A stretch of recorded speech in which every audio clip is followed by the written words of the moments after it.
সম্মানিত উপস্থিতি, ঈমান পাওয়া, ইসলাম পাওয়া, দ্বীন পাওয়া, বিশুদ্ধ আকীদা এবং মানহাজ পাওয়া যতটা না কঠিন, তার চাইতে অনেক অনেক অনেক বেশি কঠিন ঈমানের উপর, দ্বীনের উপর, ইসলামের উপরে টিকে থাকা।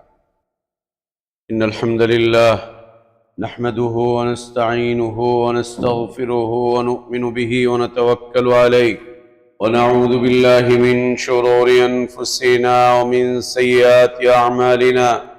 من يهده الله فلا مضل له ومن يضلل فلا هادي له، وأشهد أن لا إله إلا الله وحده لا شريك له، وأشهد أن محمدا عبده ورسوله أرسله بالحق بشيرا ونذيرا وداعيا إلى الله بإذنه وسراجا منيرا.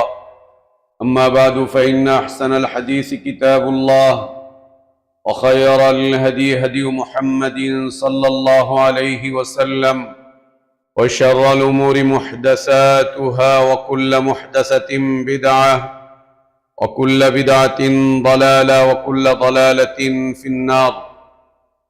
يا أيها الذين آمنوا اتقوا الله حق تقاته ولا تموتن إلا وأنتم مسلمون. يا أيها الناس اتقوا ربكم الذي خلقكم من نفس واحدة وخلق منها زوجها وبث منهما رجالا كثيرا ونساء، واتقوا الله الذي تساءلون به والأرحام إن الله كان عليكم رقيبا.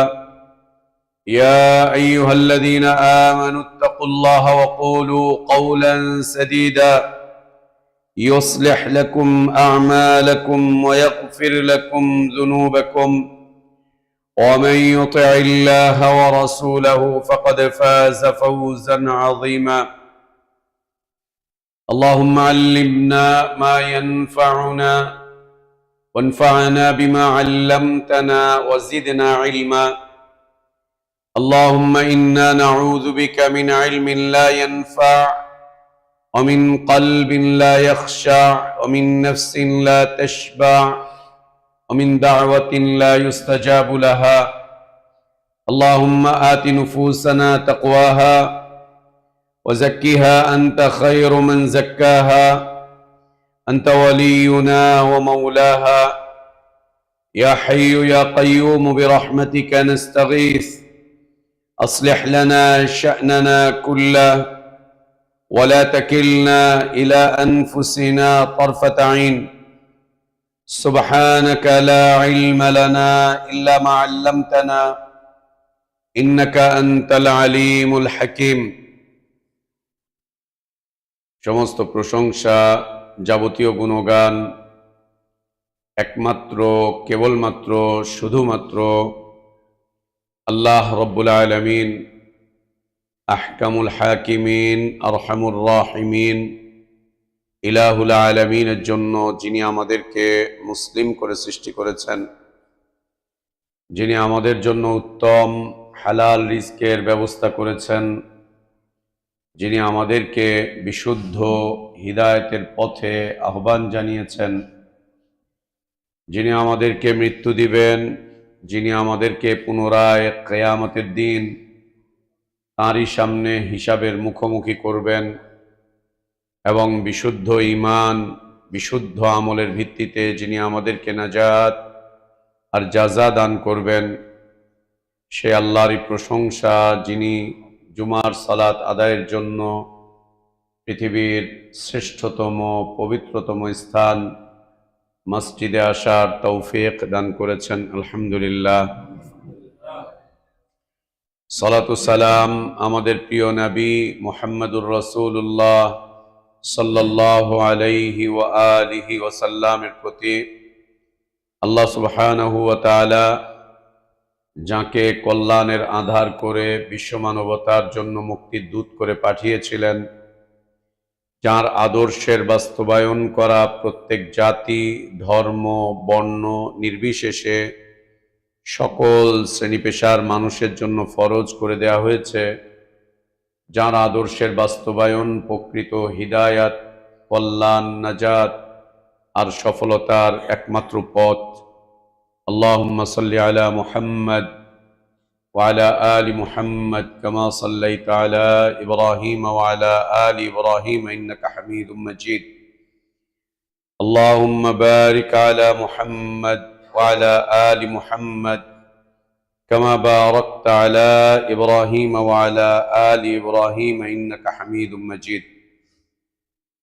আলহামদুলিল্লাহ, আল্লাহ তাবারক ওয়া তাআলার বিশেষ দয়ায়, তাঁর বিশেষ অনুগ্রহে, তাঁর বিশেষ করুণায় আমরা আল্লাহর পক্ষ থেকে আসা সর্বশ্রেষ্ঠ, সর্বশেষ তাঁর পছন্দনীয় দিনটুকু জানতে, বুঝতে, মানতে চেষ্টা করছি। আল্লাহর কাছে আমাদের দোয়া, আল্লাহ আমাদের এদিনই জীবনটুকু কবুল করে নেন, আমাদের ভুলগুলোকে আল্লাহ সংশোধন করে দেন, গুনাহগুলো, অন্যায়গুলো, অপরাধগুলোকে আল্লাহ মাফ করে দেন। আল্লাহ আমাদেরকে ঈমান আর ইসলামের প্রকৃত সৌন্দর্যের উপর বেঁচে থাকার তৌফিক দান করেন। ঈমান আর ইসলামের পূর্ণতার উপরেই আল্লাহ আমাদেরকে মৃত্যু দান করেন, আমিন। সম্মানিত মুসল্লিবৃন্দ, প্রিয় মুসলিম ভাই বোনেরা, আল্লাহ তাবারক ওয়া তাআলা আমাদের যাদেরকে ঈমানি জিন্দেগি দান করেছেন, ঈমান দিয়ে, ইসলাম দিয়ে, দিন দিয়ে, বিশুদ্ধ আকীদা, বিশুদ্ধ মানহাজ দিয়ে আল্লাহ আমাদের যাদেরকে সম্মানিত করেছেন, মর্যাদাবান করেছেন, আমাদের এই জীবনটা কখনো কখনো অত্যন্ত জটিলতার মধ্যে পড়ে যায়। জীবনের যে জটিলতা আমাদের জীবনে চলে আসে, বা যে সমস্ত জটিলতাগুলোর মুখোমুখি আমরা হয়ে পড়ি, এ সমস্ত জটিলতাগুলো প্রথমত আল্লাহ প্রদত্ত, দ্বিতীয়ত এ সমস্ত জটিলতা আমাদের মুকাদ্দার, আমাদের তাকদীর, যা আল্লাহ আমাদের জন্য নির্ধারিত করে লিপিবদ্ধ করে দিয়েছেন। তৃতীয়ত এ সমস্ত জটিলতাগুলো আমাদের ঈমানি জীবনের স্তরগুলোর উন্নতি, অগ্রগতির কারণ বা মাধ্যম। চতুর্থত এ সমস্ত জটিলতাগুলোর মাধ্যম দিয়ে আল্লাহ তাবারক ওয়া তাআলা আমাদের গুনাহগুলোকে মাফ করবেন এবং আমাদেরকে আল্লাহ তাবারক ওয়া তাআলা জীবন যাপনের যে মাধ্যমগুলো আছে, সেই মাধ্যমগুলোতে আল্লাহ তাবারক ওয়া তাআলা আমাদেরকে বারাকাত পূর্ণ করবেন। সম্মানিত উপস্থিতি, ঈমান পাওয়া, ইসলাম পাওয়া, দিন পাওয়া, বিশুদ্ধ আকীদা এবং মানহাজ পাওয়া যতটা না কঠিন, তার চাইতে অনেক অনেক অনেক বেশি কঠিন ঈমানের উপর, দ্বীনের উপর, ইসলামের উপরে টিকে থাকা। যতক্ষণ পর্যন্ত একজন অমুসলিম ইসলামে প্রবেশ করতে পারছে না, ইসলামের বাইরে যতক্ষণ পর্যন্ত একজন অমুসলিম অবস্থান করছে, ততক্ষণ পর্যন্ত শয়তানের চেষ্টা প্রচেষ্টা থাকে ও যাতে ইসলামে প্রবেশ করতে না পারে।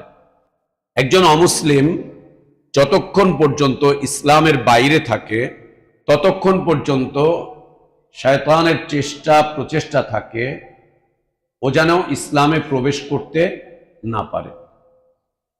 ওর ইসলামে প্রবেশের দরজাগুলোতে ইবলিস প্রতিবন্ধকতার দেয়াল তৈরি করে রাখে, প্রতিবন্ধকতার দেয়াল তৈরি করে রাখে, প্রতিবন্ধকতার দেয়ালকে দাঁড় করিয়ে রাখে। সে প্রতিবন্ধকতার দেয়ালগুলো হচ্ছে ইসলামের দাওয়াতকে এই অমুসলিমের কাছে শয়তান অমূলক এক দাওয়াত হিসেবে তুলে ধরে, যেটা অমূলক, এটা এমন কিছু না। দ্বিতীয়ত, ইসলামের দাওয়াতকে শয়তান একজন অমুসলিমের কাছে যুক্তিহীন দাওয়াত, যুক্তিহীন বিষয়বস্তু হিসেবে তুলে ধরে। এগুলো অযৌক্তিক, এগুলো অযৌক্তিক, এগুলো অযৌক্তিক, অযৌক্তিক হিসেবে তুলে ধরে।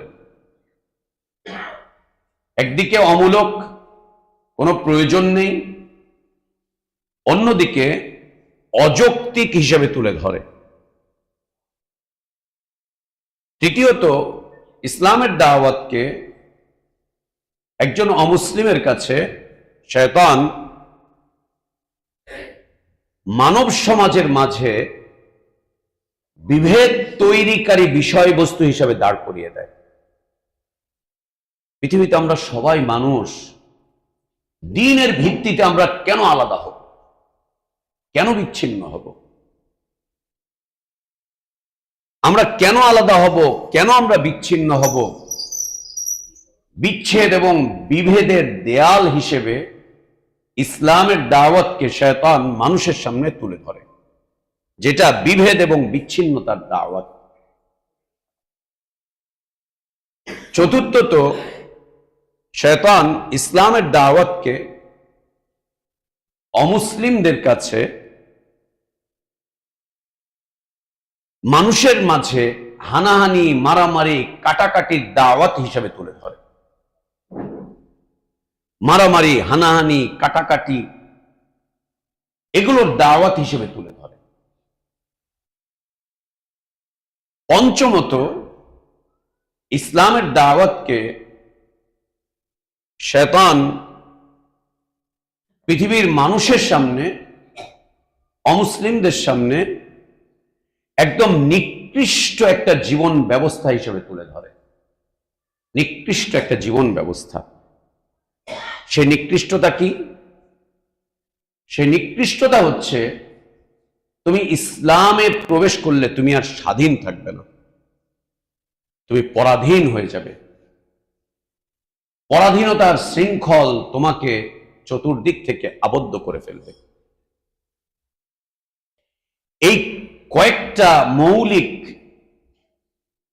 বিষয় শয়তান অমুসলিমদের কাছে তুলে ধরে। এজন্য আপনি দেখবেন, যে সমস্ত অমুসলিমদের কাছে ইসলামের দাওয়াত পৌঁছাচ্ছে, ওরা আপনার সামনে এই যুক্তিগুলো, এই কথাগুলোকেই তুলে ধরবে, এই কথাগুলোকেই তুলে ধরবে।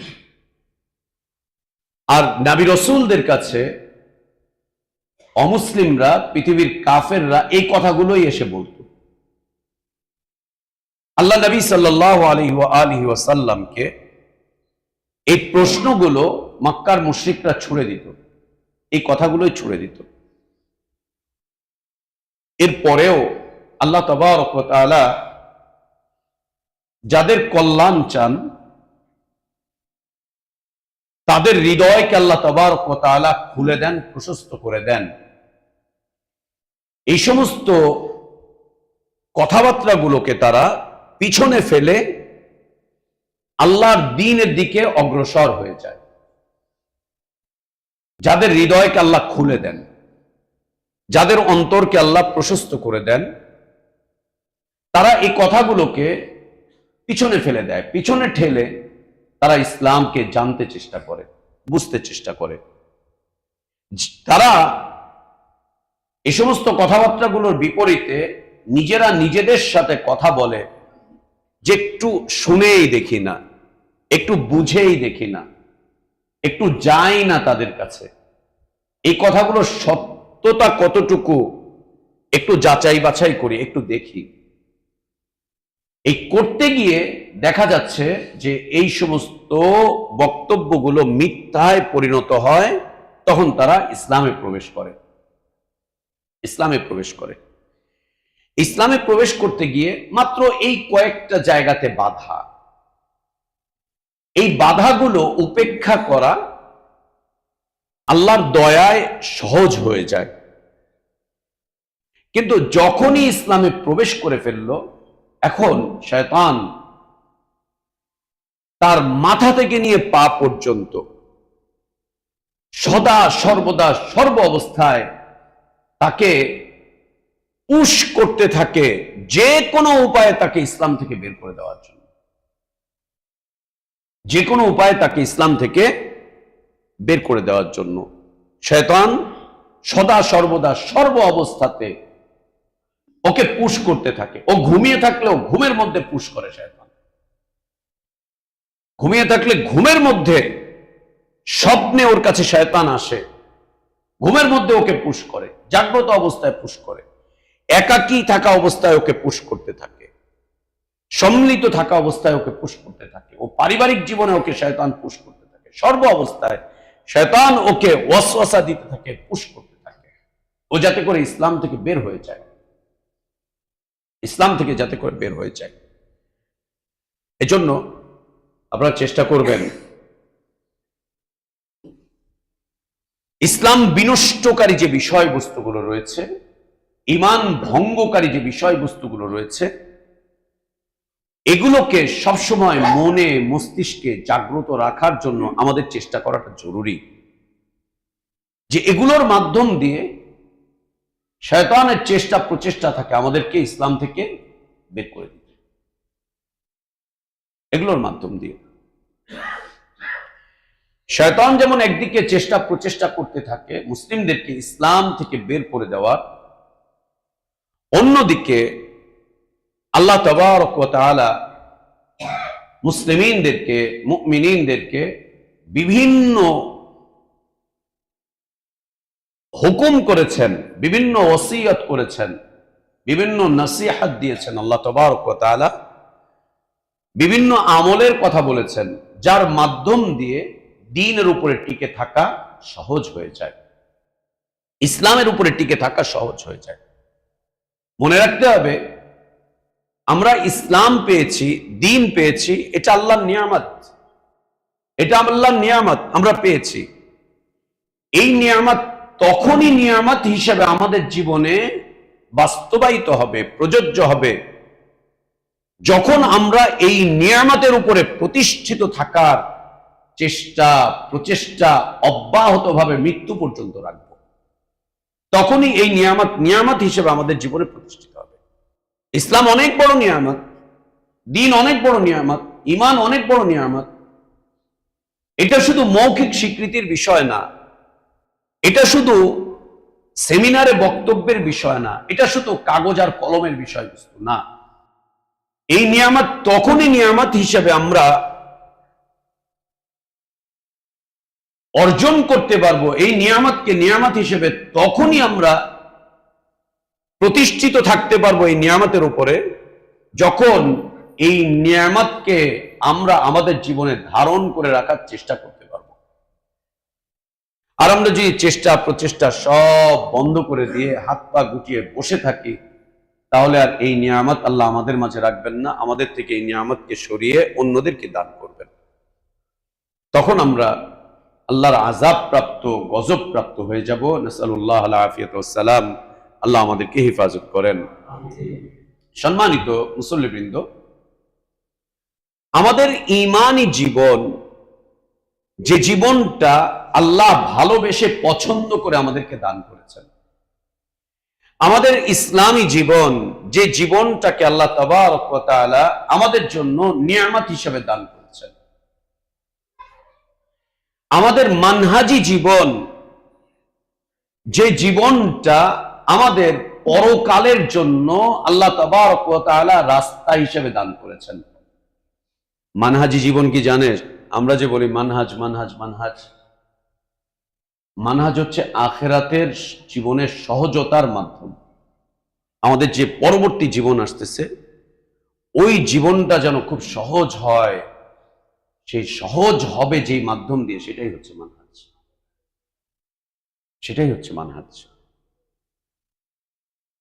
আল্লাহ তাবারক ওয়া তাআলা যা আমাদেরকে দান করেছেন, এই জীবন যাপন করতে গিয়ে কখনো কখনো আমরা বিভিন্ন ধরনের সমস্যার মধ্যে পড়ে যাব, বিভিন্ন ধরনের জটিলতার মুখোমুখি আমাদেরকে হতে হবে, হয়ে যাব আমরা। হওয়াটা স্বাভাবিক। জটিলতার মধ্যে পড়ে যাওয়া এটা আমাদের তাকদীর, এটা আমাদের তাকদীর, এটা আল্লাহ প্রদত্ত। যেটা আমাদের তাকদীরে আছে এটা আমাদের থেকে কেউ রোধ করতে পারবে না। যেটা আল্লাহ দিবেন সেটা আমাদের থেকে কেউ সরাতে পারবে না। আর যেটা আল্লাহ আমাদেরকে দিবেন না সেটা আমাদেরকে কেউ এনে দিতে পারবে না। দুনিয়ায় আমাদের এই ঈমানী জীবন যাপন করতে গিয়ে কয়েকটা বিষয়ের মুখোমুখি হতে হবে আমাদেরকে, যা সালাফদেরকে হতে হয়েছিল, যার মুখোমুখি হতে হয়েছিল নবী রাসূলদেরকে। একটা হচ্ছে বিপদ আপদের মুখোমুখি হওয়া। বিপদ আপদের মুখোমুখি হওয়া, মুখোমুখি হয়ে যেতে হবে। আমরা বিপদের মুখী হব, আল্লাহ করে দিবেন, এটা তাকদীর। দুনিয়ায় এই জীবনের বিপদ একটা দুইটা না, একটা কাটিয়ে উঠবেন আরেকটা, আরেকটা কাটিয়ে উঠবেন আরেকটা, আরেকটা কাটিয়ে উঠবেন আরেকটা। অর্থনৈতিক বিপদ কাটিয়ে উঠেছেন তো সামাজিক বিপদ এসে ধরে ফেলেছে আপনাকে। সামাজিক বিপদ কাটিয়ে উঠেছেন তো রাজনৈতিক বিপদ এসে আপনাকে গ্রাস করছে, গ্রাস করছে। শিক্ষা জীবনের বিপদ কাটিয়ে উঠেছেন তো এখন চাকরি জীবনের বিপদ আপনাকে এসে চতুর্দিক থেকে ঘিরে ফেলেছে। এতদিন পর্যন্ত ব্যক্তি জীবনে ছিলেন, বিয়ে শাদী করেছেন, পারিবারিক বা বৈবাহিক জীবনের বিপদ আপনাকে চতুর্দিক থেকে গ্রাস করে ফেলবে, আপনাকে ঘিরে ধরবে। বিপদ বিপদ বিপদ বিপদ। দুনিয়ার এই জীবনটা এরকম, দুনিয়ার এই জীবনটা এরকম। আল্লাহ দিবেন। মুমিনগণ যখন জান্নাতে প্রবেশ করবে, জান্নাতে কোনো বিপদের মুখোমুখি আল্লাহ কোনো জান্নাতীকে করবেন না। কোন জান্নাতীকে জান্নাতে আল্লাহ কোন ধরনের বিপদের মুখী করবেন না। কিন্তু জান্নাতে যাওয়ার আগ পর্যন্ত বিপদের দ্বারগুলো তার জন্য খোলা থাকবে, বিপদের দরজাগুলো তার জন্য খোলা থাকবে। একদম ঠিক জান্নাতে প্রবেশ করার সাথে সাথে দরজাটা বন্ধ হবে, তার আগ পর্যন্ত বিপদের দ্বারগুলো খোলা থাকবে। এর মুখোমুখি হতে হবে। এই বিপদটা কি আল্লাহ তাবারক ওয়া তাআলা মুমিনদেরকে আযাব হিসেবে দেন না। মুমিনের জীবনে কোনো বিপদ আযাব নয়, মুমিনের জীবনে কোনো বিপদ আযাব নয়। কাফেরের জীবনে হচ্ছে আযাব। মুমিনের জীবনে যে বিপদগুলো আসে, এই বিপদগুলো আল্লাহ তাবারক ওয়া তাআলা এর মুখোমুখি করে তার ঈমানের পরীক্ষা নেন, তার ঈমানের পরীক্ষা নেন। মুমিনের জীবনের বিপদ হচ্ছে তার ঈমানের পরীক্ষা, তার ইসলামের পরীক্ষা, তার আকীদার পরীক্ষা, তার মানহাজের পরীক্ষা। আমরা ক্লাস 1 থেকে শুরু করে নিয়ে মাস্টার্স পর্যন্ত যতদিন পড়াশোনা করেছি বা করব, পরীক্ষার পর পরীক্ষা, পরীক্ষার পর পরীক্ষা। কিন্তু 40-50টা বছর ইমানের উপরে থাকছি, কোনোদিন খাতা কলম নিয়ে কোনো ইমাম সাহেবের কাছে আমরা পরীক্ষা দেই নাকি? না। আজীব এক পরীক্ষার মধ্যে আল্লাহ আমাদেরকে ফেলে রেখেছে। লিখতে হয় না, মুখস্থ করতে হয় না, কোনো হলে যেতে হয় না, কারো কাছে খাতা জমা দিতে হয় না, কারো থেকে নাম্বার নিতে হয় না, কোথাও আমাদের দুনিয়াতে ফল প্রকাশ করা হয় না, নামের তালিকাও দেওয়া হয় না, কিছুই না। কিন্তু পরীক্ষা চলছে। আল্লাহু আকবার, সুন্নাত আল্লাহ, এটি আল্লাহর সুন্নাত। আমরা কেউ পরীক্ষার বাইরে নই, কেউ না, আমরা কেউ পরীক্ষার বাইরে নই। বরং কাফেরদের দুনিয়ার জীবনে পরীক্ষা কম, একজন মুমিনের ঈমানী জীবনে পরীক্ষা অনেক বেশি। একজন মুমিনের ঈমানী জীবনে পরীক্ষা অনেক বেশি। একজন মুমিনকে আল্লাহ দুনিয়াতে যা দেন তার প্রত্যেকটা বিষয়কে আল্লাহ পরীক্ষা হিসেবে দান করেন, প্রত্যেকটা। আজকে কথা বলছি, এই কথা বলার শক্তি আল্লাহ দিয়েছেন, এটা পরীক্ষা। আজকে শ্রবণ শক্তি আমরা শুনছি, এটা পরীক্ষা, আমাদের জন্য পরীক্ষা। একজন মুমিন জীবনকে, মুমিনের জীবনে আল্লাহ যা দেন প্রতিটা বিষয়কে আল্লাহ পরীক্ষা হিসেবে দান করেন, প্রত্যেকটা, প্রত্যেকটা। যৌবন দিয়েছেন, যৌবনের তাড়না দিয়েছেন, যৌবনের উত্তপ্ততা দিয়েছেন, পরীক্ষা হিসাবেই দিয়েছেন, পরীক্ষা হিসাবেই দিয়েছেন। আবার আল্লাহ তাবারক ওয়া তাআলা বৈবাহিক জীবন দিলেন, আপনি কামাই করেন, ও রান্না করে, আপনি এটা করেন, ওইটা করে। প্রত্যেকটা বিষয়কে আল্লাহ পরীক্ষা হিসেবে দিয়েছেন। আল্লাহ ভালো জানেন আমরা এই পরীক্ষায় পাশ করছি না ফেল করছি, আল্লাহ ভালো জানেন। তবে আমাদের জীবন ধারা দেখে মনে হচ্ছে আমাদের পাশ করার মতো কোনো সুযোগ নেই, কোনো রাস্তা নেই। আমাদের জীবন ধারা দেখে, আমাদের জীবনের কার্যক্রমগুলো দেখে মনে হচ্ছে রব্বুল আলামিন আমাদেরকে, না, মনে হচ্ছে না যে আমরা রব্বুল আলামিনের কাছে দাঁড়াতে পারবো। মনে হচ্ছে না যে রব্বুল আলামিন আমাদেরকে ক্ষমা করবেন। মনেই হচ্ছে না যে রব্বুল আলামিন আমাদেরকে কোনো সুসংবাদ দিবেন। তবে আশা করতে পারি আল্লাহ যেন আমাদেরকে দয়া করে মাফ করে দেন, দয়া করে যেন আল্লাহ আমাদেরকে মাফ করে দেন। আমাদের দুর্বলতাগুলোকে যেন রব্বুল আলামিন দয়া করে মাফ করে দেন। আমাদের দুর্বলতাগুলোকে যেন রব্বুল আলামিন দয়া করে মাফ করে দেন। আল্লাহ তাবারক ওয়া তাআলা আমাদেরকে বিপদের মুখোমুখি করবেন, বিপদের মুখোমুখি করবেন। প্রতিটা বিপদ একজন মুমিনের জন্য ঈমানের পরীক্ষা, ঈমানের পরীক্ষা। এই বিপদে পড়ে সে রব্বুল আলামিনের উপরে কতটুকু সন্তুষ্ট থাকতে পারে, কতটুকু সন্তুষ্ট থাকতে পারে। এই বিপদে পড়ে সে রব্বুল আলামিনকে কতটুকু ভালোবাসতে পারে। এই বিপদে পড়ে সে রব্বুল আলামিনের কাছে কতটুকু আশা পোষণ করতে পারে, কতটুকু আশা রব্বুল আলামিনের কাছে সে জাগ্রত রাখতে পারে, কতটুকু। আর মনে রাখতে হবে মুমিনের ঈমানী জীবনে কোনো বিপদই স্থায়ী হয় না, স্থায়ী হয় না। দিন যাবে, বিপদ চলে যাবে, আরেকটা আসবে, ওইটাও চলে যাবে, আরেকটা আসবে, ওইটাও চলে যাবে, আরেকটা আসবে, ওইটাও চলে যাবে। তবে কষ্টের বিষয় হচ্ছে একটা বিপদের চাইতে আরেকটা বিপদ বড় আকার ধারণ করবে, বড় আকার ধারণ করবে, একটার চাইতে আরেকটা বড় আকার ধারণ করবে। যতদিন আপনি একা ততদিন একার বিপদ, যতদিন পরিবার নিয়ে আছেন তখন পরিবার নিয়ে বিপদ, যখন সমাজে আছেন সমাজের বিশাল এক বিপদ মুসিবত আপনার উপরে আসবে। আল্লাহ নবী সাল্লাল্লাহু আলাইহি ওয়া আলিহি ওয়াসাল্লাম বলেন, আশাদ্দুন নাসি বালাআন আলাল আম্বিয়া, পৃথিবীর সবচাইতে কঠিন কঠিন বিপদগুলোকে আল্লাহ নবী রাসূলদের উপরে চাপিয়ে দিয়েছিলেন। সবচাইতে কঠিন কঠিন বিপদ, কঠিন কঠিন মুসিবতগুলোকে আল্লাহ নবী রাসূলদের উপরে দিয়েছিলেন, তাদের উপরে দিয়েছিলেন। তারা সবচাইতে কঠিন কঠিন বিপদের মুখোমুখি হয়েছিলেন। যে বিপদ মুসিবতগুলো নবী রাসূলদেরকে গ্রাস করেছিল, সেই বিপদ মুসিবত আমাদের উপরে আসলে আমরা তা সহ্য করতে পারতাম না, এ ভার আমরা নিতে পারতাম না।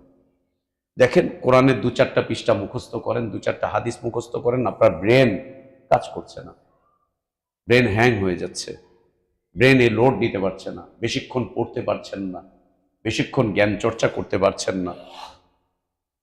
আল্লাহ নবী সাল্লাল্লাহু আলাইহি ওয়াসাল্লামের কাছে যখন ওয়াহী আসতো, সাহাবীরা বুঝতে পারছেন যে কি পরিমাণ কষ্টের মধ্যে নবী সাল্লাল্লাহু আলাইহি ওয়াসাল্লাম ওই সময়টুকু পার করছেন।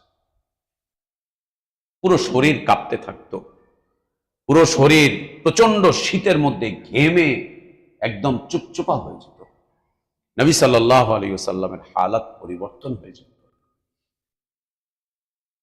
আল্লাহ নবী সাল্লাল্লাহু আলাইহি ওয়াসাল্লাম বলছেন, পৃথিবীর সবচাইতে কঠিন বিপদ আর মুসিবত গুলো আল্লাহ নবী রাসূলদের উপরে দিয়েছিলেন।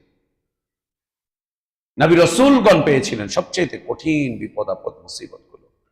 সুম্মাল আমসিল ফাল আমসিল, অতঃপর নবী রাসূলদের অনুসারীদের উপরে তাদের মতো করে আল্লাহ যেটা তারা বহন করতে পারবে, তাদের মতো করে তাদেরকে আল্লাহ বিপদ দান করবেন।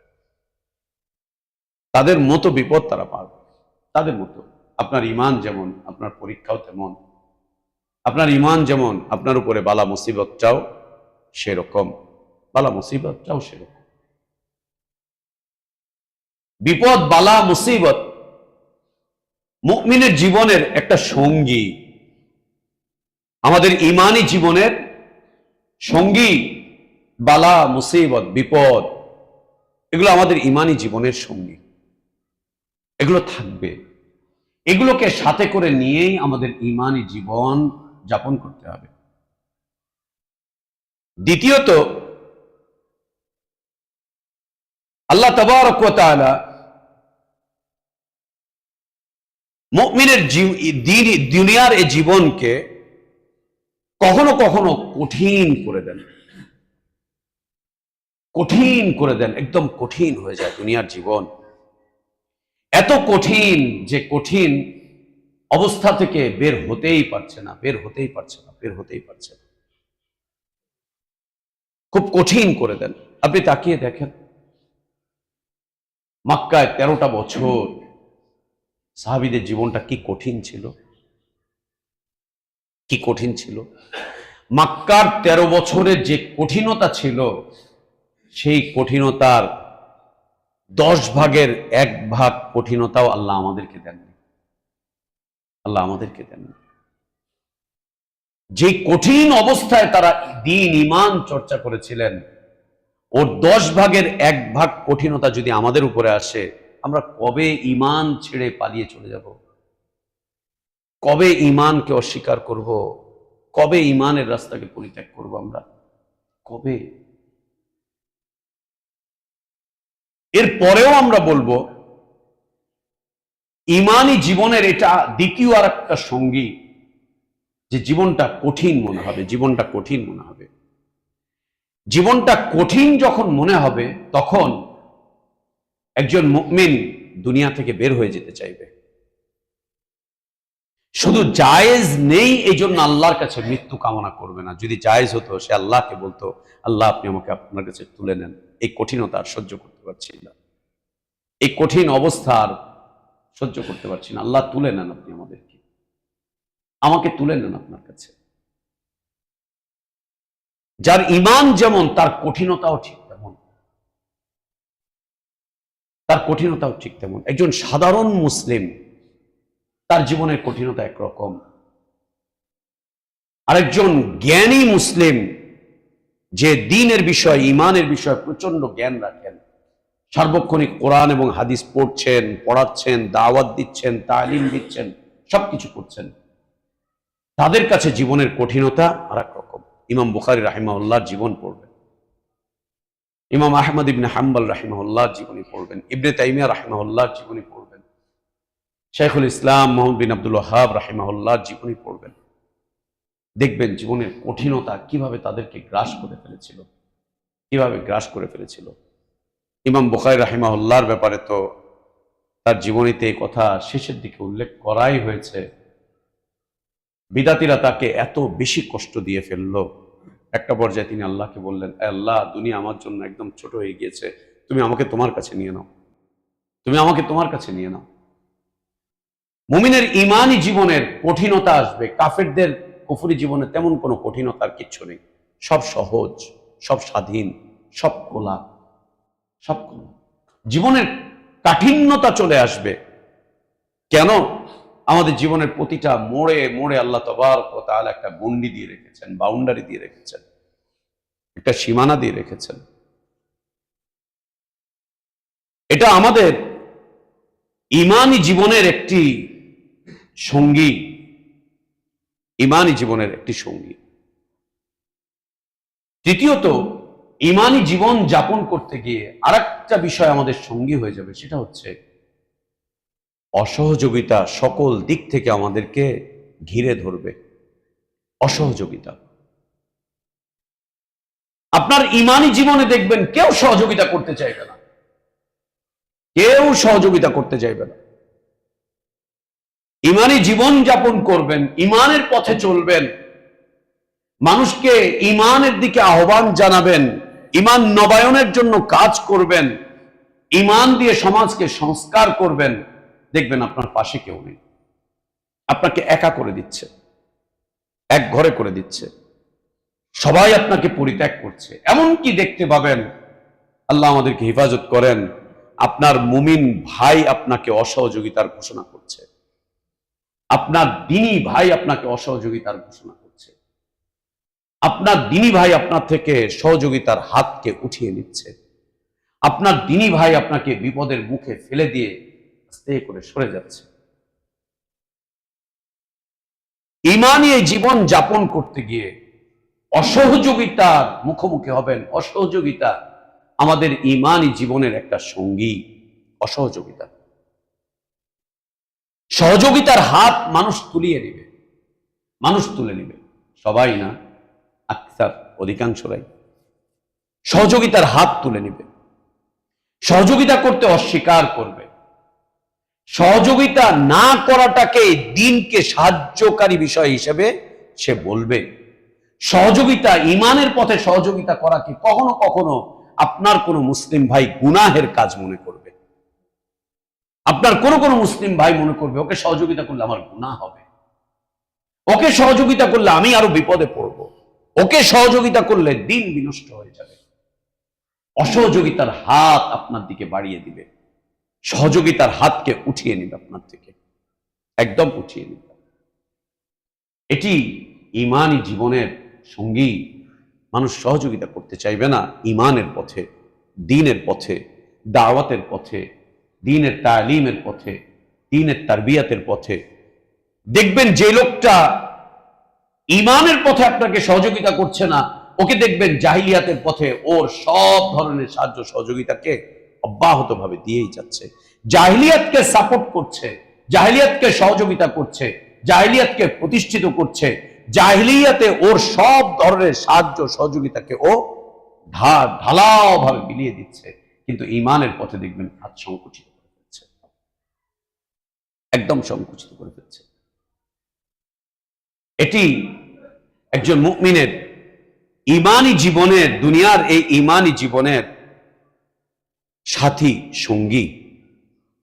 চতুর্থত আরেকটি বিষয় দেখবেন, ঈমানী এই জীবন যাপন করতে গিয়ে শয়তান আমাকে আপনাকে ঈমানের তালিম থেকে দূরে সরিয়ে রাখার জন্য যার পর নাই চেষ্টা করতে থাকবে। ঈমানের তালিম থেকে দূরে সরিয়ে রাখার জন্য শয়তান যার পর নাই চেষ্টা করতে থাকবে। এই জন্য আপনি দেখবেন আপনার আশেপাশে যত দ্বীনী ভাইয়েরা আছে অধিকাংশকেই দেখবেন দ্বীন সম্পর্কে জ্ঞান অর্জনের ক্ষেত্রে এরা সবাই গাফেল গাফেল গাফেল, অজ্ঞ জাহেলরাই আপনার পাশে এসে বসে থাকবে। ঈমানী জীবনের ক্ষেত্রে আপনি দেখবেন অজ্ঞ জাহেলরা আপনার পাশে এসে বসবে, জাহেলরা আপনার পাশে এসে বসবে, আপনাকে সঙ্গ দিবে, আপনার সঙ্গ চাইবে, আপনার ইলমি জীবনকে বিনষ্ট করে দিবে, আপনার ঈমানী জ্ঞানকে নষ্ট করে দিতে চাইবে। শয়তান এই কাজটা করবে। ইলম, মাজালিসুল ইলম এবং আহলে ইলমদের সোহবত, ইলম, মাজালিসুল ইলম এবং আহলে ইলমদের সোহবত থেকে আপনাকে দূরে সরিয়ে দিবে।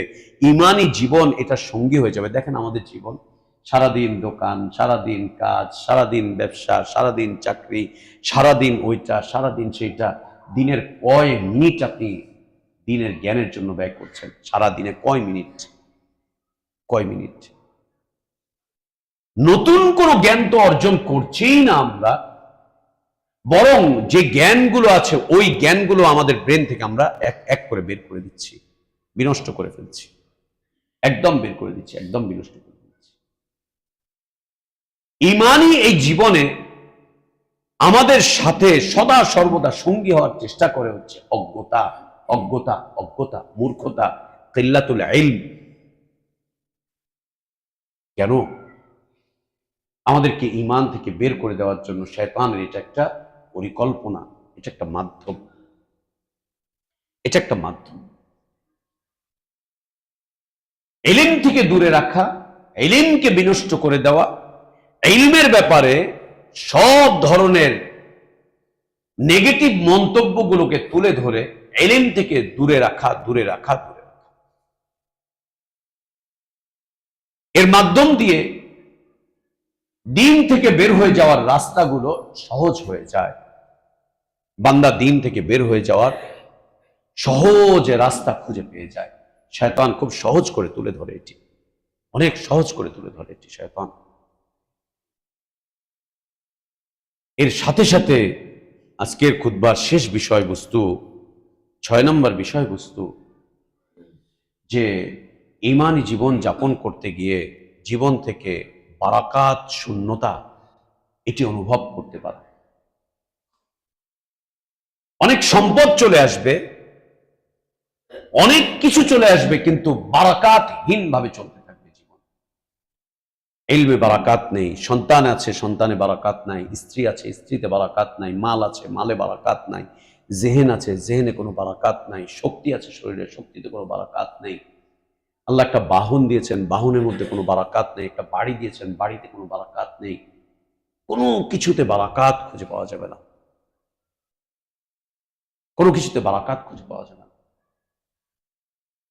আর বারাকাত যে আল্লাহর কাছে চাইতে হয় এটাও তো ভুলে গিয়েছে শয়তান, ভুলিয়ে দিয়েছে যে আল্লাহর কাছে বারাকাত চাইতে হয়, সবকিছুতে বারাকাত চাইতে হয়।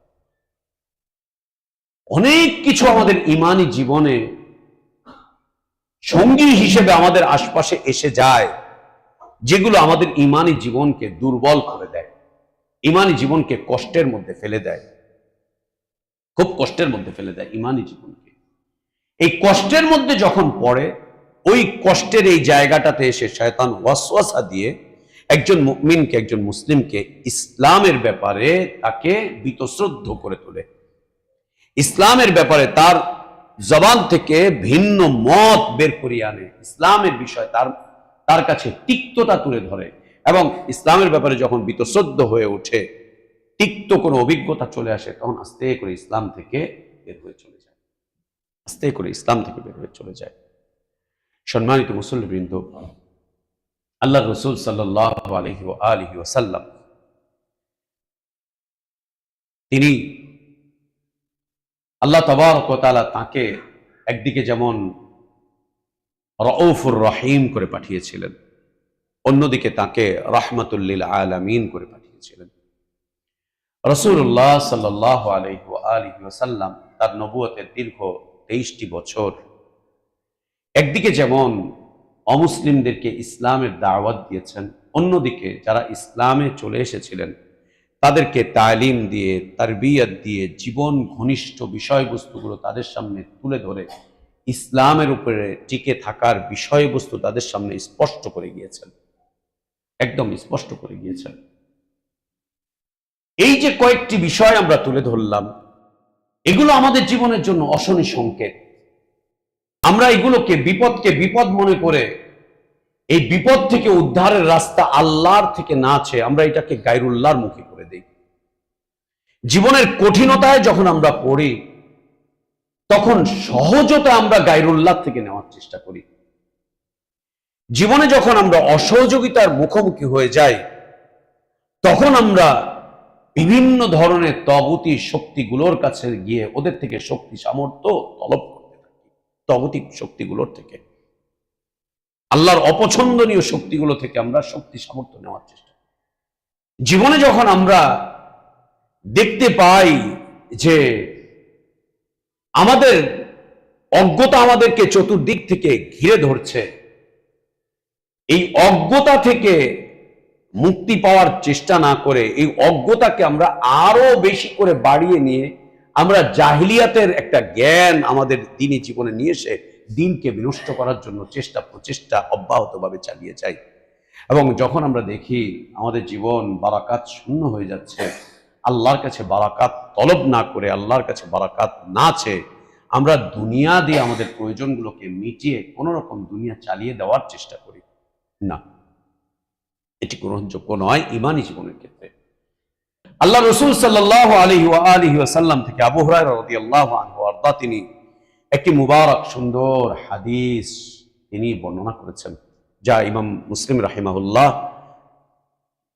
তার কিতাবুজ জিকিরে উল্লেখ করেছেন, খুব চমৎকার। আল্লাহ নবী সাল্লাল্লাহু আলাইহি ওয়াসাল্লাম বলছেন, মান নাফাসা আন মুমিনিন কুরবাতান মিন কুরাবিদ দুনিয়া, যে ব্যক্তি কোন মুমিনের দুনিয়ার জীবনের এই ছোট ছোট বিপদ আপদ মুসিবত গুলোকে অপসারণের জন্য চেষ্টা করবে। যে ব্যক্তি কোনো মুমিনের দুনিয়ার জীবনের এই ছোট ছোট বিপদ আপদ, এই মুসিবতগুলোকে অপসারণের জন্য চেষ্টা করবে, আল্লাহ তাবারক ওয়া তাআলা তার কিয়ামতের দিনের বিপদগুলোকে তার থেকে দূরে সরিয়ে দিবেন। যে ব্যক্তি কোনো মুমিনের দুনিয়ার জীবনের বিপদ আপদ মুসিবত গুলো দেখে সুযোগ না নেয়, একে দুর্বলতা মনে না করে, যে ব্যক্তি তার এই বিপদ আপদ মুসিবত গুলোকে দূর করার জন্য চেষ্টা করে, তার পাশে এসে দাঁড়ায়, তার সঙ্গী হয়, তার সাথে সহযোগিতা করে, এর ফলাফল হিসেবে আল্লাহ তাবারক ওয়া তাআলা তার আখিরাতের কিয়ামতের বিপদগুলোকে দূর করে দিবেন। কিয়ামতের বিপদ মনে রাখতে হবে, দুনিয়ার জীবনে আপনার পাশে এসে কেউ না কেউ দাঁড়িয়ে যাবে যে কোনো বিপদে। 100 জনের কাছে ট্রাই করবেন, 100 জনের কাছে ট্রাই করবেন, 90 জন বাদ দিবে, 10 জন হয়তো আপনার পাশে এসে দাঁড়াবে। যদি 99 জনও চলে যায়, একটা লোককে অন্তত আপনি আপনার পাশে পাবেন। কিন্তু কিয়ামতের দিন যখন আমি আপনি বিপদে পড়ে যাব, কিয়ামতের দিন যখন মানুষ বিপদে পড়ে যাবে, তখন তাকে ছেড়ে দিয়ে সবাই চলে যাবে, সবাই তাকে পরিত্যাগ করবে। দুনিয়ার বিপদে কেউ না কেউ আপনার পাশে চলে আসবে। কিয়ামতের দিন যখন বিপদে পড়ে যাবে কোনো মানুষ, তখন তাকে সবাই পরিত্যাগ করবে, কেউ তার পাশে এসে দাঁড়াবে না। এই অবস্থাতে আল্লাহ বলছেন, আল্লাহ নবী সাল্লাল্লাহু আলাইহি ওয়াসাল্লাম বলছেন, সেই অবস্থাতে আল্লাহ তোমার বিপদকে উদ্ধার করবেন। আল্লাহ তোমার বিপদকে উদ্ধার করবেন। আল্লাহ নবী সাল্লাল্লাহু আলাইহি ওয়া আলিহি ওয়াসাল্লাম বলছেন, ওমান ইয়াসসারা আলা মুআসসিরিন, যে ব্যক্তি কোনো কঠিন বিপদ, যে ব্যক্তির জীবনটা কঠিন হয়ে যায়, জীবন যখন খুব কঠিন পরিস্থিতির মধ্যে পড়ে যায়, এই অবস্থায় কোনো ব্যক্তি যখন তার এই কঠিনতাগুলোকে একটু তুলে ধরার চেষ্টা করে, আপনার একটা বোঝা আমি তুলে নিলাম, আমার একটা বোঝা আপনি তুলে নিলেন, তুলে নিয়ে একজন মুসলিমকে যে ব্যক্তি সহজের দিকে নিয়ে আসে, আল্লাহ নবী সাল্লাল্লাহু আলাইহি ওয়াসাল্লাম বলছেন, আল্লাহ তার দুনিয়া এবং আখিরাতের জীবনকে সহজ করে দেবেন। আল্লাহ তার দুনিয়া এবং আখিরাতের জীবনকে সহজ করে দিবেন, একদম সহজ করে দিবেন। জীবনের এই কঠিনতা থেকে বাঁচার জন্য আরেকজনের কঠিন অবস্থায় তার পাশে গিয়ে দাঁড়ান। আপনার জীবনের কঠিন কঠিন বিপদ থেকে রক্ষা পাওয়ার জন্য আরেকজন বিপদগ্রস্ত মুমিনের পাশে গিয়ে দাঁড়ান, পাশে গিয়ে দাঁড়ান। আল্লাহ আপনাকে বিপদ থেকে উদ্ধার করবেন, জীবনের কাঠিন্যতা থেকে আল্লাহ তাবারক ওয়া তাআলা আপনাকে উদ্ধার করবেন। তৃতীয়ত হচ্ছে, আমাদের জীবনের আরো একটি কঠিন অধ্যায় যা আমরা ছেড়ে গিয়েছি, সেটি হচ্ছে আমরা প্রত্যেকেই কোনো না কোনো অপরাধের সাথে জড়িত, কোনো না কোনো গুনাহের সাথে আমরা জড়িত। সবাই আমরা প্রত্যেকেই সবাই কোনো না কোনো গুনাহের সাথে জড়িত, কোনো না কোনো গুনাহের সাথে জড়িত আমরা। ভাইয়া, আপনাদের কাছে আমার ওসিয়ত এবং আপনাদের কাছে আমার নসিহত, জীবনে আমরা গুনাহ করে ফেলি, গুনাহ হয়ে যাওয়াটা আমাদের জন্য স্বাভাবিক একটা বিষয়বস্তু। আমরা গুনাহ করি, গুনাহ করাটা একদম স্বাভাবিক একটা গতি আমাদের জীবনে। গুনাহ করাটা এত বড় বিষয়বস্তু না, গুনাহের উপরে টিকে থাকাটা অনেক বড় খারাপ বিষয়বস্তু, অনেক বড় খারাপ বিষয়বস্তু। যদি কোনোদিন কোনো গুনাহ হয়ে যায়, আপনি আপনার গুনাহের কাজে কাউকে সাক্ষী রাখতে চান না। আপনার গুনাহের কাজে কেউ যেন সাক্ষী না হয়, কাউকে সাক্ষী করে কোনো গুনাহ করতে চান না। এক হচ্ছে ইচ্ছা করে কোনো গুনাহ করবেন না। দ্বিতীয়ত, কোনো গুনাহ যদি হয়েও যায়, সেই গুনাহের সাক্ষী আপনি কোনো মানুষকে করতে চান না, কোনো মানুষকে করতে চান না। কেন? আপনি আজকে গুনাহ করেছেন, দিনের শেষে আল্লাহ আপনাকে তৌফিক দিলে আপনি তওবা করবেন, কিন্তু ও আপনার গুনাহের রেকর্ডটা দুনিয়ার মানুষের কাছে তুলে ধরবে, দুনিয়ার মানুষের কাছে তুলে ধরবে। আপনার জীবনটাকে ও বিষিয়ে দিবে, আপনার জীবনটাকে ও ক্ষতি করে দিবে। আপনি আজকে তওবা করবেন, দিনে তওবা করেছেন, দিনে গুনাহ করেছেন, রাতে তওবা করবেন, রাতে গুনাহ করেছেন, দিনে তওবা করবেন। একাকী গুনাহ করেছেন, আপনি নীরবে তওবা করে ফেলবেন। কখনো কোথাও সম্মিলিত হয়ে কোনো গুনাহের কাজ হয়েছে, আপনি আবার তওবা করবেন। কিন্তু মানুষকে যখন এর সাক্ষী রাখবেন, তখন মানুষ আপনার জীবনটাকে বিষিয়ে তুলবে, আপনার তওবার রাস্তাকেও বন্ধ করে দিবে। মানুষকে সাক্ষী রাখতে চান না, মানুষ যেন আপনার গুনাহের সাক্ষী না হয়। কেন?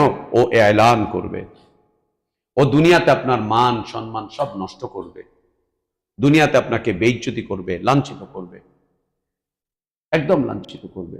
দ্বিতীয়ত, আপনি মনে রাখবেন, আমার আপনার জীবনের সবচাইতে বড় সাক্ষী হচ্ছেন আল্লাহ তাবারক ওয়া তাআলা।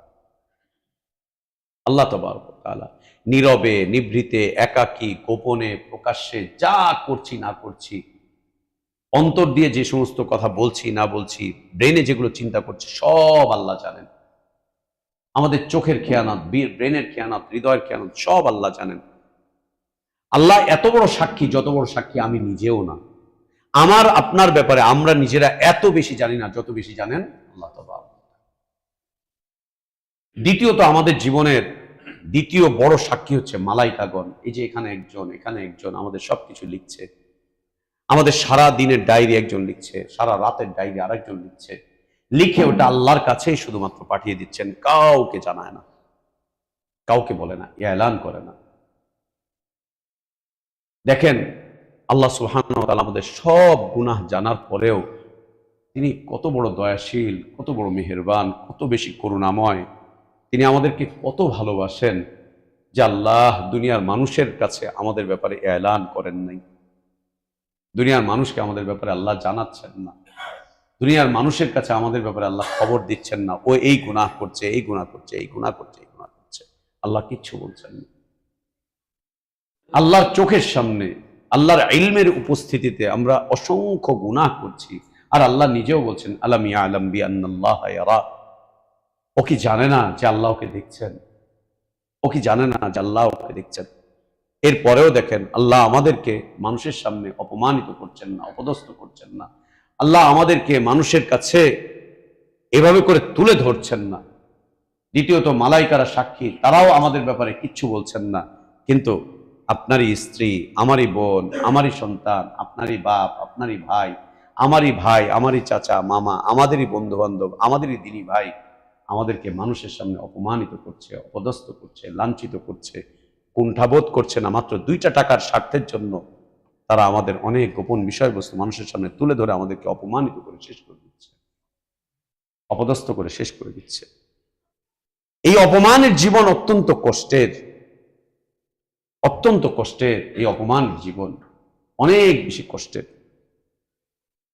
আর এই কষ্টের জায়গাতে এসে নবী সাল্লাল্লাহু আলাইহি ওয়াসাল্লাম বলেন, ওমান সাতারা মুসলিমান ফিদ দুনিয়া, যে ব্যক্তি কোনো মুসলিমের দোষ, ত্রুটি, গুনাহের কথা, দুর্বলতার কথা দুনিয়ার এই জীবনে ঢেকে রাখবে, গোপন করে রাখবে, সাতারাল্লাহু লাহু ফিদ দুনিয়া ওয়াল আখিরা, আল্লাহ ওর দোষ ত্রুটিকে দুনিয়া এবং আখিরাতে গোপন করে রাখবেন। এই জন্য কোনো মুসলিম ভাইয়ের দোষ ত্রুটি কারোর সামনে বলতে চান না, কোনো মুসলিম ভাইকে ছোট করতে চান না, কোনো মুসলিম ভাইকে কারো কাছে অপমান করতে চান না, অপদস্থ করতে চান না। কেউ যদি গুনাহ করে থাকে তাকে ওই গুনাহ থেকে বের করে আনার জন্য আল্লাহর কাছে সাহায্য চান। কেউ যদি গুনাহ করতে থাকে তাকে ওই গুনাহ থেকে বের করে আনার জন্য আল্লাহর কাছে দোয়া করতে থাকেন।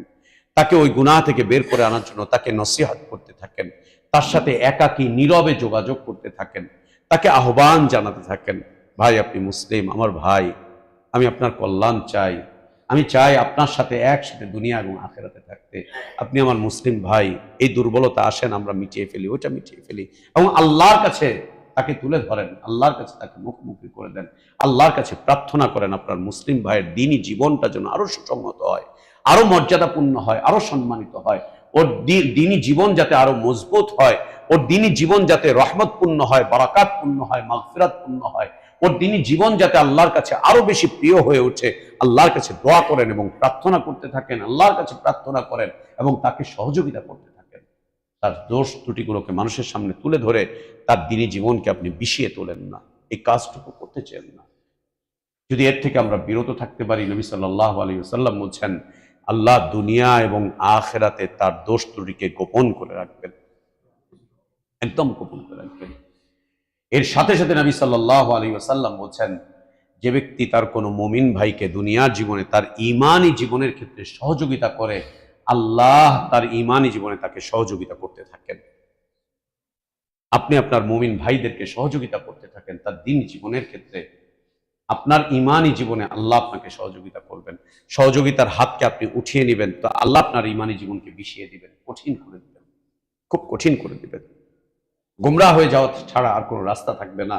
এর সাথে সাথে আল্লাহ নবী সাল্লাল্লাহু আলাইহি ওয়াসাল্লাম বলছেন, ওমান সালাকা তারিকান ইয়ালতামিসু ফীহি ইলমান সাহালাল্লাহু লাহু বিহি তারিকান ইলাল জান্নাহ।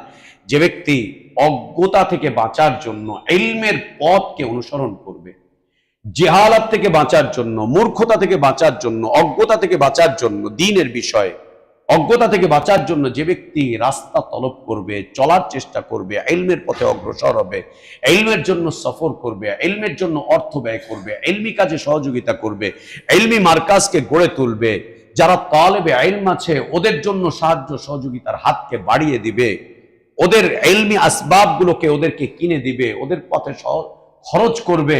নবী সাল্লাল্লাহু আলাইহি ওয়াসাল্লাম বলছেন, ইলমের পথে যে ব্যক্তি সহযোগিতা করবে, যে ব্যক্তি এগিয়ে আসবে, যে ব্যক্তি এই পথে পা বাড়াবে, অগ্রসর হবে, যে ব্যক্তি এই পথে চলতে থাকবে, আল্লাহ তার জান্নাতের রাস্তাকে সহজ করে জান্নাতের রাস্তাকে সহজ করে দিবেন। এই জন্য ইলমি মার্কাজগুলোকে গড়ে তুলি, ইলমি মার্কাজগুলোকে সহযোগিতা করি, ইলমের পথে নিজেরা অগ্রসর হই, ইলমি মার্কাজগুলোকে নিজেরা নিজেদের শক্তি সামর্থ্য সবকিছু দিয়ে মজবুত একটা অবস্থান হিসেবে দাঁড় করিয়ে দেই। আল্লাহ আমাদেরকে তৌফিক দান করেন, আল্লাহ আমাদেরকে তৌফিক দান করেন, আল্লাহ আমাদেরকে তৌফিক দান করেন। এবং নবী সাল্লাল্লাহু আলাইহি ওয়াসাল্লাম বলছেন যে আল্লাহ তাবারক ওয়া তাআলা তার রহমত দিয়ে, তার করুণা দিয়ে, তার মাগফিরাত দিয়ে ইলমের পথে যারা অগ্রসর হয় তাদেরকে চতুর্দিক থেকে ঘিরিয়ে দেন, চতুর্দিক থেকে তাদেরকে একটা নিরাপত্তার বেষ্টনী আল্লাহ সুবহানাহু ওয়া তাআলা দিয়ে দেন। আল্লাহ নবী সাল্লাল্লাহু আলাইহি ওয়াসাল্লাম বলতে বলতে হাদিসের শেষে এসে বলছেন, তুমি যদি এগুলোকে তোমার জীবনে আমলে পরিণত না করো, মনে রেখো তুমি তোমার বংশ মর্যাদা দিয়ে, তোমার পারিবারিক পরিচয় দিয়ে, তোমার এই পরিচয় সেই পরিচয় দিয়ে তুমি আল্লাহর কাছে সম্মানিত হতে পারবে না। যে ব্যক্তি আমল থেকে বিমুখ হয়ে যায়, আমল থেকে পিছিয়ে পড়ে, সে তার বংশ মর্যাদা দিয়ে এগিয়ে যেতে পারে না, এগিয়ে যাওয়া তার জন্য সম্ভব নয়। আল্লাহ আমাদের ঈমানি জীবনকে সহজ করে দেন, ঈমানি জীবনের বিপদ আপদ মুসিবত গুলো থেকে আল্লাহ আমাদেরকে হেফাজত করেন। ঈমানি জীবনের যে কঠিন কঠিন পরীক্ষা আছে, সেই কঠিন কঠিন পরীক্ষা থেকে আল্লাহ আমাদেরকে হেফাজতে রাখেন। ঈমানি জীবনের পরীক্ষাগুলোতে উত্তীর্ণ হওয়ার তৌফিক আল্লাহ আমাদেরকে দান করেন। আলহামদুলিল্লাহ আলা ইহসানিহি ওয়া শুকরু লাহু আলা তৌফিকিহি ওয়া ইমতিনানিহি ওয়া আশহাদু আল লা ইলাহা ইল্লাল্লাহু ওয়াহদাহু লা শারীকা লাহু লাহুল মুলকু ওয়া লাহুল হামদু ইহয়ী ওয়া ইউমীতু ওয়া হুয়া আলা কুল্লি শাইইন কাদির তা'যীমান লিশানিহি ওয়া আশহাদু আন্না মুহাম্মাদান আবদুহু ওয়া রাসূলুহু ওয়া সাফিয়্যুহু ওয়া খলীলুহু আদ-দাঈ ইলা রিদওয়ানিহি সাল্লাল্লাহু আলাইহি ওয়া আলা আলিহি ওয়া আসহাবিহি ওয়া বারাকা ওয়া সাল্লামা তাসলিমান কাসীরান ইলা ইয়াউমিদ্দিন। اللهم أعز الإسلام والمسلمين وأذل الشرك والمشركين ودمر أعداءك أعداء الدين. اللهم اجعل هذا البلد آمنا مطمئنا وسائر بلاد المسلمين.